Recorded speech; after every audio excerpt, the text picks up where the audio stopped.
Neymar নাকি touch করলেই পড়ে যায়, ফাউলের অভিনয় করে, কিন্তু আসলেই কি সেটা সত্য? একই সময় ফুটবল খেলেছেন লিওনেল মেসি, কিন্তু ফাউল নিয়ে নেইমারের মতো মেসি ভক্তদের অভিযোগ নেই। অনেকে আবার নেইমারের অভিনয় করার সমালোচনা করেন, কিন্তু পরিসংখ্যান দেখলে পরিষ্কার হয়ে যাবে সবকিছু। বিশ্বের সবচেয়ে বড় ফুটবল আসর বিশ্বকাপের কথাই ধরা যায়, যেখানে মেসি নেইমার দুজনেই খেলেছেন। খেলোয়াড় হিসেবে দুজনেই প্রায় কাছাকাছি, কারণ দুজনেই ড্রিবলিং এ দুর্দান্ত এবং ড্রিবলিং করতে ভালোবাসেন, আর ড্রিবলিং করতে গেলেই ট্যাকল খাওয়ার ঝুঁকি আসে।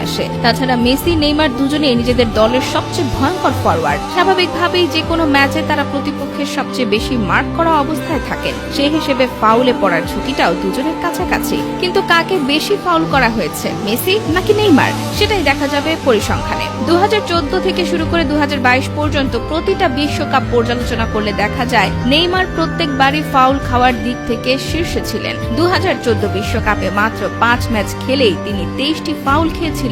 অন্যদিকে মেসি 7 ম্যাচে খেয়েছিলেন 22টি ফাউল। সেবার সেমিফাইনাল খেলেছিলেন। অন্যদিকে নেইমার ঘরের মাঠে শেষ দিকে হয়ে গিয়েছিলেন দর্শক, কারণ কলম্বিয়ার বিপক্ষে ভয়ঙ্কর ফাউলের শিকার হয়ে ইনজুরিতে পড়েছিলেন ব্রাজিলিয়ান তারকা। এর ঠিক পরের ম্যাচেই ব্রাজিল 7 গোল খেয়েছিল জার্মানির কাছে। 2018 সালের বিশ্বকাপে আবারও রেকর্ড গড়েছিলেন নেইমার। তিনি হয়ে উঠেছিলেন প্রতিপক্ষের নির্যাতনের লক্ষ্যবস্তু। 5 ম্যাচ খেলে তার ফাউলের সংখ্যা দাঁড়ায় 26। প্রতিটা ম্যাচে অনেকবার লুটিয়ে পড়েছেন নেইমার। এর মাঝে একটা ম্যাচে তাকে রেকর্ড 10 বার ফাউল করা হয়েছিল।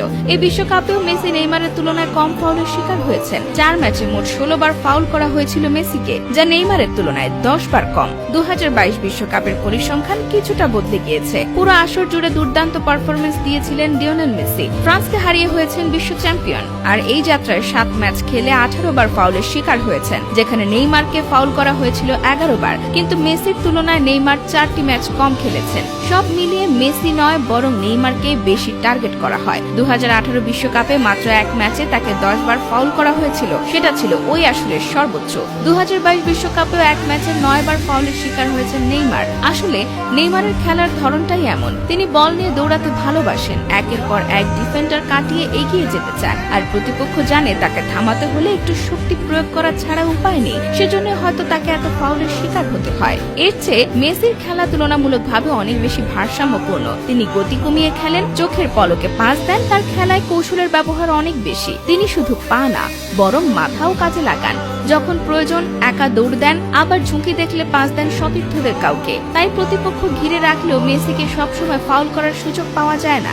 এদিক দিয়ে নেইমার দুর্ভাগা। গত 3 বিশ্বকাপে সবচেয়ে বেশি ফাউল হওয়া খেলোয়াড় তিনি। ক্লাব ফুটবলেও একই চিত্র। সব মিলিয়ে নেইমারের পড়ে যাওয়াকে অভিনয় বলা যায় না। আসলে প্রতিপক্ষ জানে নেইমারকে আটকাতে গেলে ফাউল ছাড়া উপায় নেই।